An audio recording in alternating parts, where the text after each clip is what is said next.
Apapun yang kita lakukan sekali lagi dalam rangka memperbaiki citra pemasyarakatan. Ini berpenghuni semua, Pak? Ada penghuni semua. Ada penghuni. Tempat ambil. Sekarang jadi yang bersangkutan tapi sudah kembali ke lapas, Ibu. Teh, apa kabar? Baik. Banyak minum, itu yang penting ya. Olahraga juga ya, Pak? Iya. Ini apa, Pak? Untuk jalan. Jalan. Kemarin dengar yang kejadian KPK nangkap Kalapas.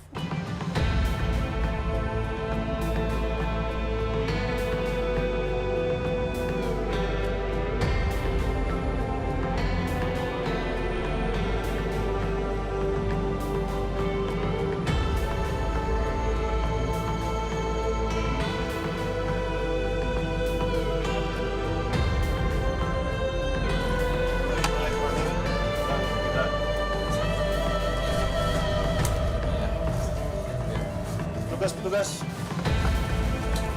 Oke, ini kan nggak boleh ada uang. Nanti register.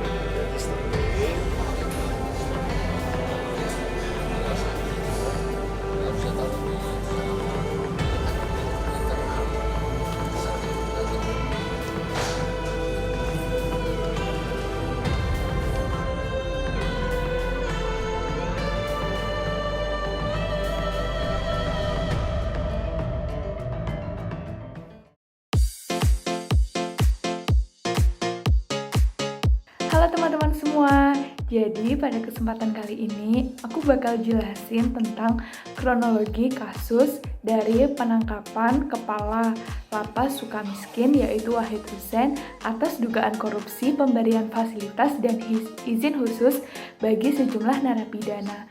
Yuk disimak kronologinya. Jadi sebenarnya KPK itu sudah mulai menyelidiki kasus ini sejak bulan April 2018. Setelah mengumpulkan semua bukti-bukti yang ada, KPK pun segera melakukan operasi tangkap tangan atau OTT pada hari Jumat tanggal 20 Juli 2018 dari malam hingga Sabtu dini hari. Yang pertama yaitu pada hari Jumat. Pada hari Jumat 20 Juli 2018 pukul 22.15 waktu Indonesia bagian Barat, tim KPK menangkap Wahid dan istrinya di kediaman mereka di Bojongasang, Bandung. KPK pun mengamankan mobil Mitsubishi Triton Exit warna hitam, mobil Pajero Sport warna hitam, uang sebesar Rp20.505.000 serta $410 Amerika Serikat. Setelahnya, Wahid dan istrinya pun dibawa ke Lapas Sukamiskin. Pada hari Sabtu, tanggal 21 Juli 2018, pukul 12 malam, KPK pun menangkap Hendri Saputra, yaitu staf Wahid, di kediaman di Rancasari, Bandung Timur. Di sana, KPK mengamankan uang sebesar Rp27.255.000. Lalu pada waktu yang sama, KPK menangkap narapidana korupsi, yaitu Fahmi Darmawansyah, di selnya.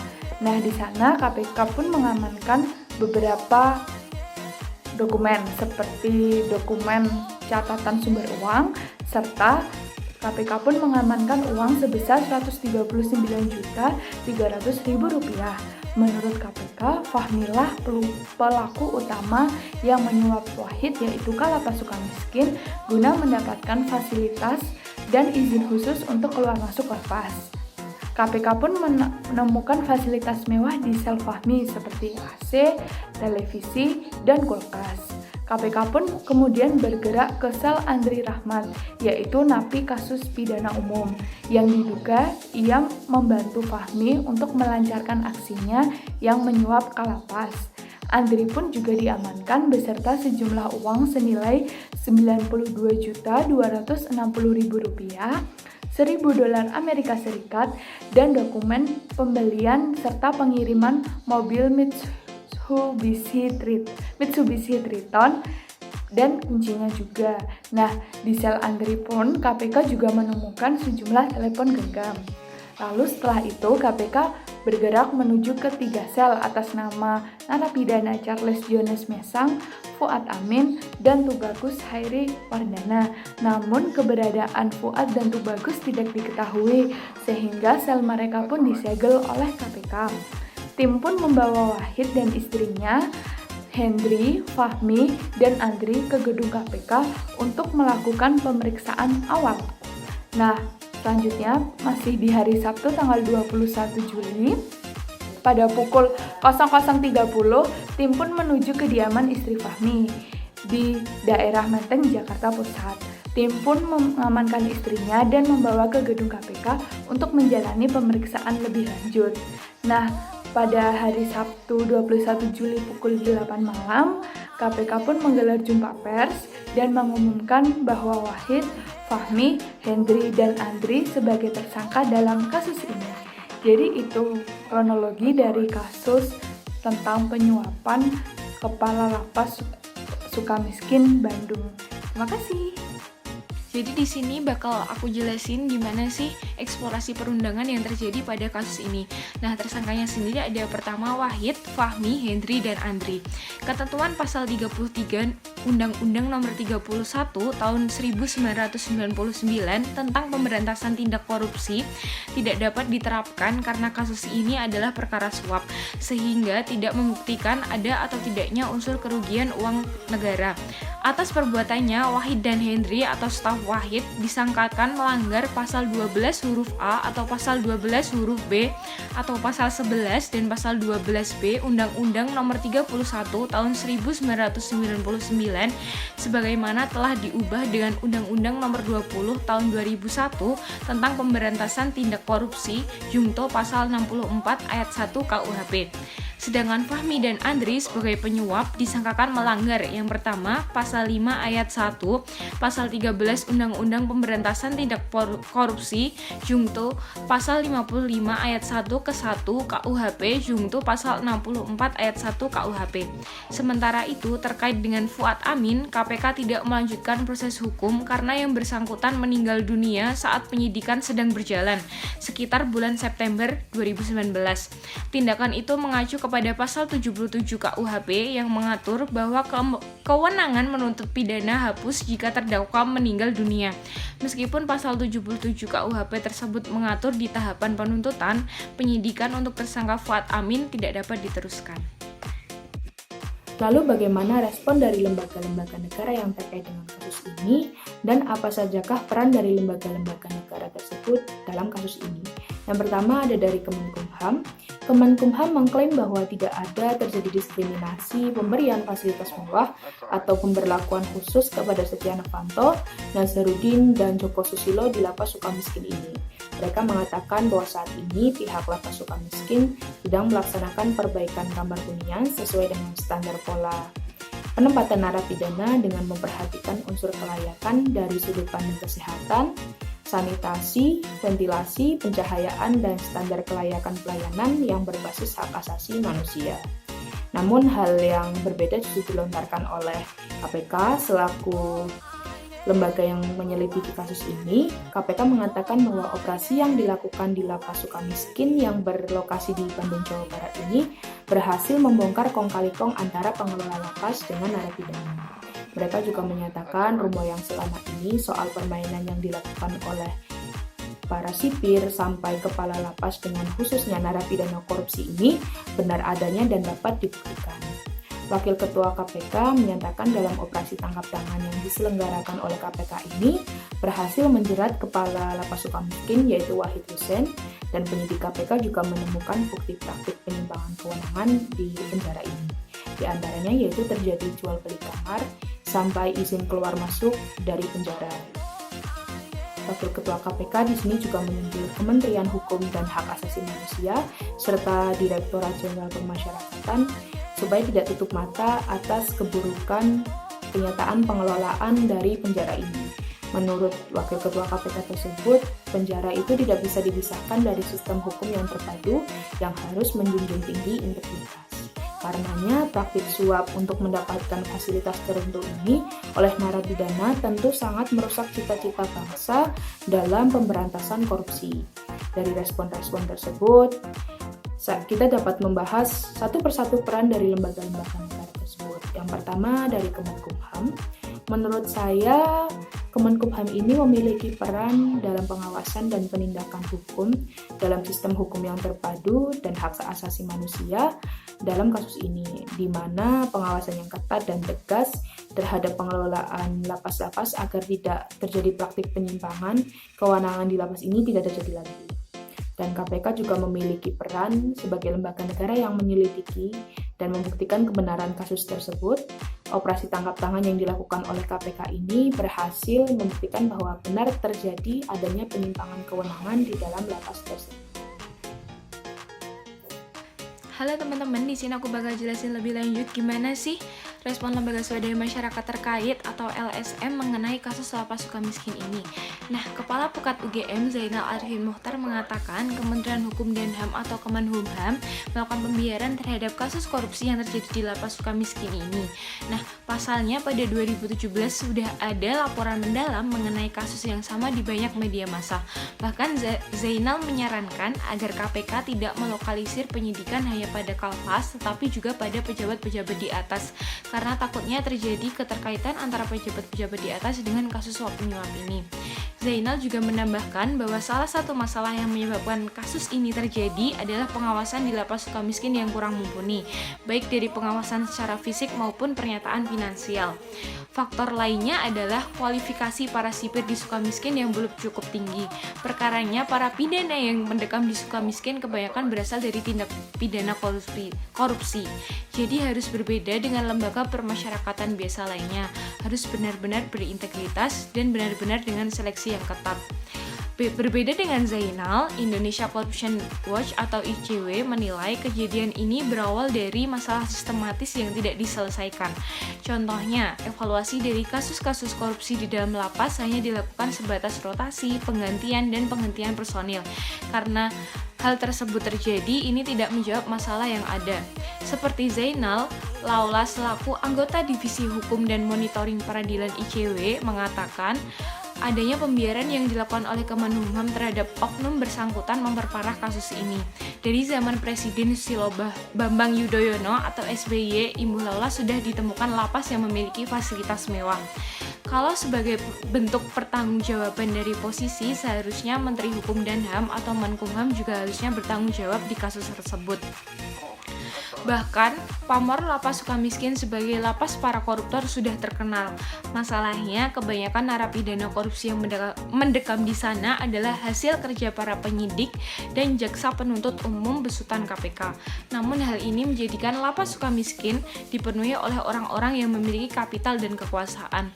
Nah, maka dari itu, para tokoh masyarakat maupun lembaga swadaya masyarakat sangat menggugat kasus yang terjadi ini. Bahkan masyarakat-masyarakat di sekitar lapas Sukamiskin maupun masyarakat-masyarakat yang sudah mengetahui adanya kasus suap menyuap ini sangat dibuat resah oleh kasus ini. Takutnya terjadi hal-hal yang tidak diinginkan terjadi di lapas Sukamiskin tersebut. Yang selanjutnya, sila-sila apa saja yang terkait dalam kasus ini? Dalam kasus ini berkaitan dengan Pancasila-sila pertama, yaitu sila ketuhanan yang Maha Esa, di mana kasus korupsi atau suap yang dilakukan oleh narapidana di sini merupakan salah satu contoh perbuatan tidak baik yang tidak sesuai dengan apa yang diajarkan dalam ajaran agama yang ada di Indonesia.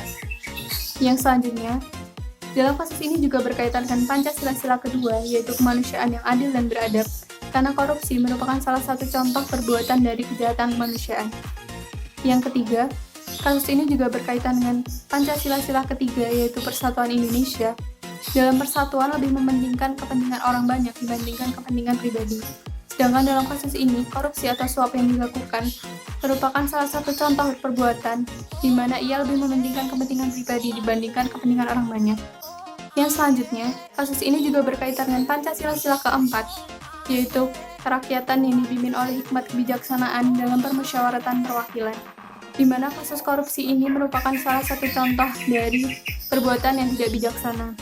Yang selanjutnya, kasus ini juga berkaitan dengan Pancasila-sila kelima, yaitu keadilan sosial bagi seluruh rakyat Indonesia, di mana narapidana yang contohnya saja di lapas Sukamiskin, ia mendapatkan fasilitas yang bahkan bisa dibilang fasilitasnya setara dengan fasilitas di hotel.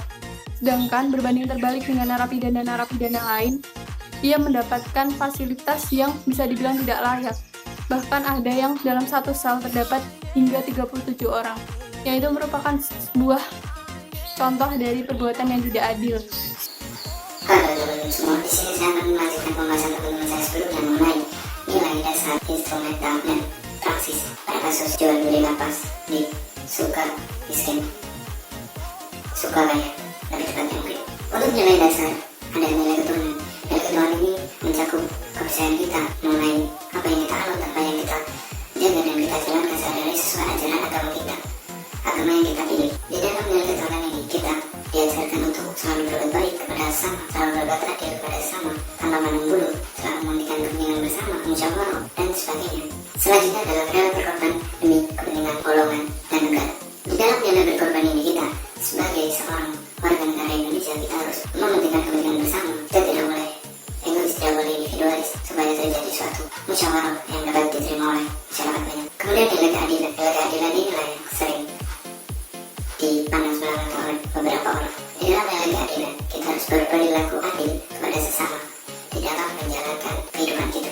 Jadi di dalam mata hukum semua warga Indonesia memiliki hak yang sama, tidak dibedakan berdasarkan agamanya apa, tidak dibedakan berdasarkan sukunya apa, tidak dibedakan berdasarkan di mana dia lahir, di mana dia tinggal, semuanya memiliki hak yang sama. Kemudian kita lanjut kepada nilai instrumental. Pada pasal 27 ayat 1 UUD 1945 tentang persamaan hak setiap warga negara di dalam mata hukum menjelaskan bahwa setiap warga negara memiliki hak yang sama, semua harus mendapatkan keadilan, harus mendapatkan hak yang sama.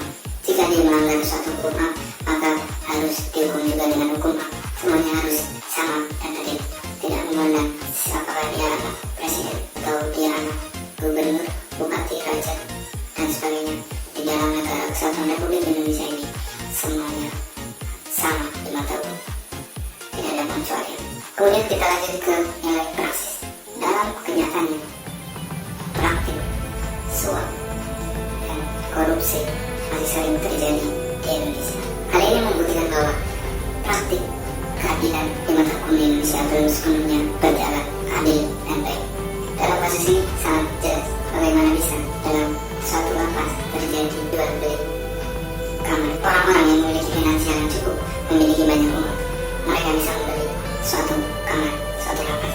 Sementara orang-orang yang kurang memiliki finansial, mereka harus menerima lapas yang seadanya. Bagaimana bisa seorang tahanan, seorang koruptor yang notabene dia bertindak sangat kriminal dengan mencuci uang negara, dia ditempatkan di lapas yang TV ada dan perabotan lainnya, ruang kerja bahkan ada, komputer dan sebagainya. Bagaimana bisa? Hal ini tentu sangat tidak adil dan sangat tidak mencerminkan suatu keadilan. Tidak ada keadilan dalam lapas. Yang ada hanyalah kepentingan pribadi, tidak mementingkan kepentingan bersama. Demikian penjelasan dari saya. Apabila ada kurangnya saya mohon maaf. Apabila kurang jelas mohon dimaafkan karena saya masih dalam tahap belajar juga seperti teman-teman semua. Pesan saya, terapkan nilai-nilai Pancasila ini dalam kehidupan teman-teman semua. Karena dengan nilai-nilai Pancasila ini kita diharapkan supaya dapat berkebangsaan, berwarga negaraan dengan baik. Sekian dan terima kasih. UNY kampus kita, korupsi bukan budaya kita. Saudara, mantan Kalapas Sukamiskin Wahid Hussein divonis 8 tahun penjara oleh Majelis Hakim Pengadilan Tipikor Bandung. Wahid terbukti bersalah telah melakukan tindak pidana korupsi. Dari fakta persidangan, Wahid Hussein terbukti telah memberikan fasilitas sel mewah dan memberikan izin khusus keluar masuk lapas kepada Fahmi Darmawan Syah, menerima uang sebesar 39,5 juta rupiah serta menerima 1 unit mobil Mitsubishi Triton seharga 427 juta rupiah. Selain itu, Wahid juga menerima uang dari Fuad Amin dan Tubagus Hairi Wardana alias Wawan.